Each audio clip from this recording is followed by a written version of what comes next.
Nicky est un beau garçon naturellement attrayant et charmant vivant à Los Angeles.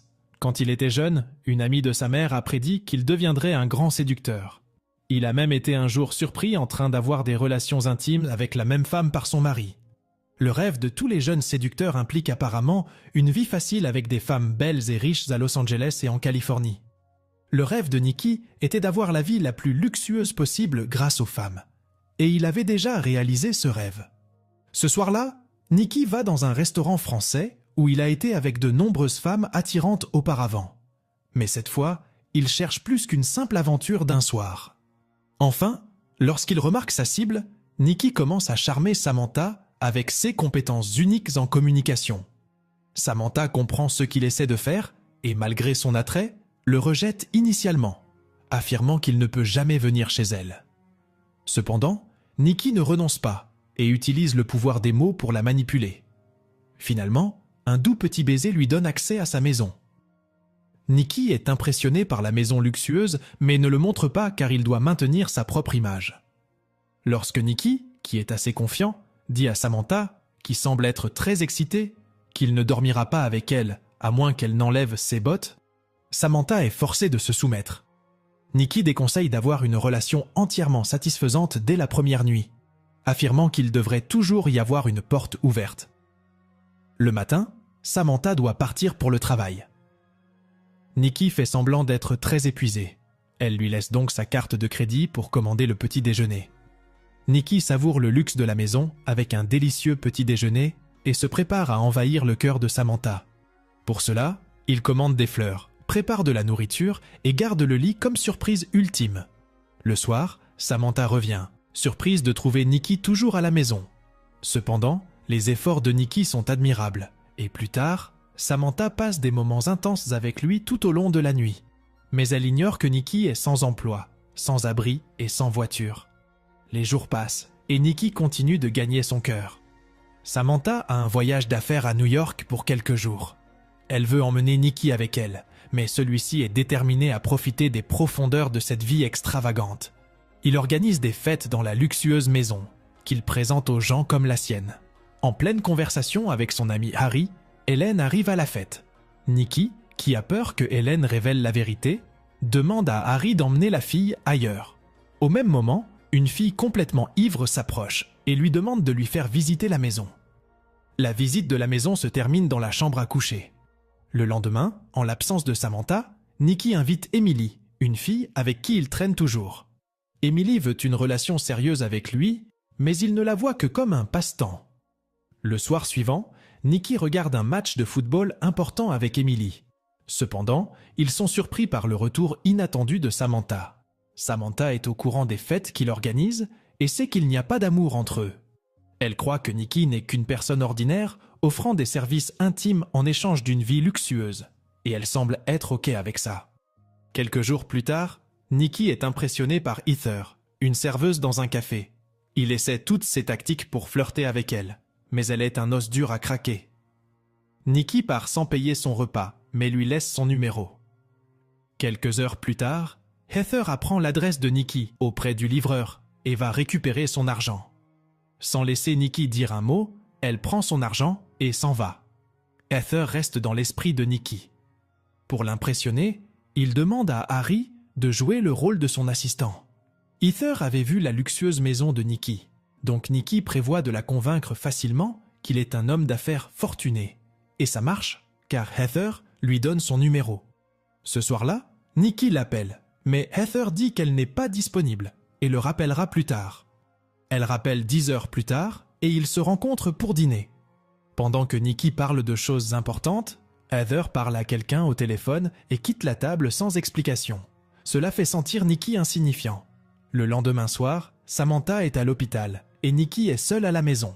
Il reçoit un message de Heather et quelques secondes plus tard, il entend un bruit venant de la piscine. Lorsqu'il vérifie, il trouve Heather. Nicky exprime son ressentiment pour la nuit précédente, pensant qu'elle avait un petit ami. Mais, lorsque Heather explique qu'elle a agi ainsi en raison de la grave maladie de son petit frère, Nicky la croit. Le matin, Nicky va déplacer la voiture de Heather car il y a un nettoyage des rues. Cependant, il trouve des mégots de cigares dans la voiture. Il devient donc certain que Heather a un petit ami. Il réveille immédiatement Heather, mais elle fait semblant d'être très fatiguée. Cela convainc Nikki qu'elle est une chasseuse de riches comme lui, donc il la met à la porte. Plus tard, Nikki va chercher Samantha à l'hôpital et est choquée d'apprendre qu'elle a subi une opération de resserrement vaginal.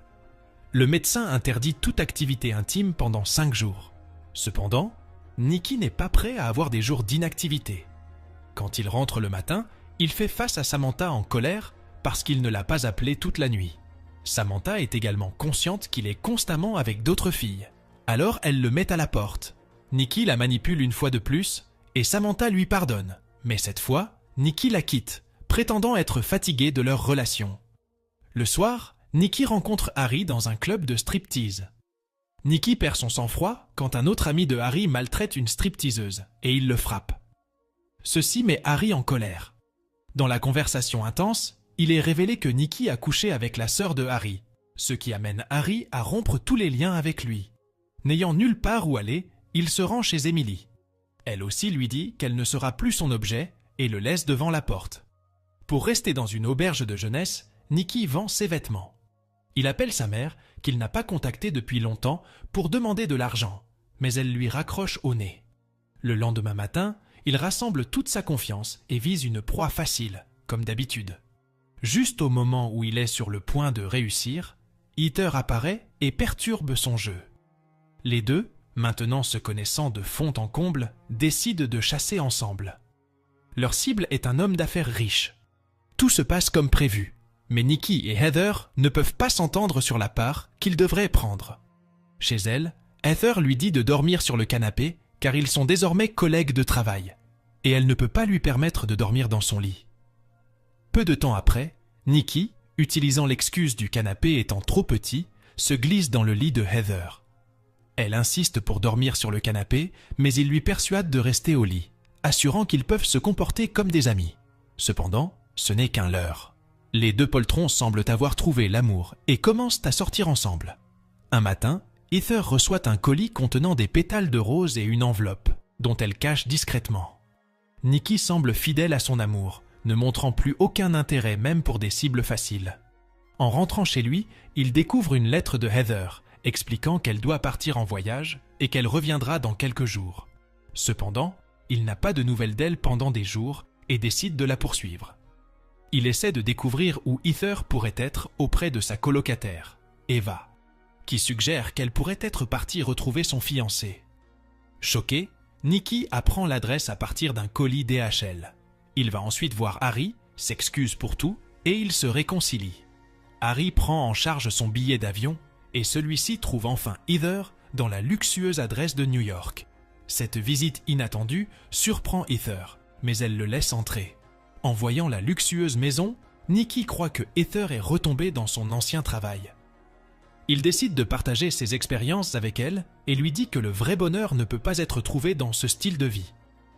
Il souligne l'importance de l'amour véritable et essaie de la convaincre de revenir, mais Heather lui dit qu'il est un rêveur détaché de la réalité.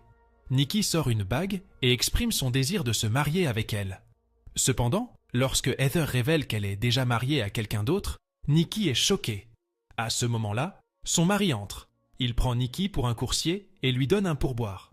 Heather embrasse son mari et Nikki, visiblement bouleversée, part. Soignant son chagrin d'amour, il retourne à Los Angeles et trouve un emploi de coursier. Un jour, il va livrer une commande chez Samantha et voit que quelqu'un d'autre a déjà pris sa place. Les deux parlent un peu, puis échangent des vœux de bonheur.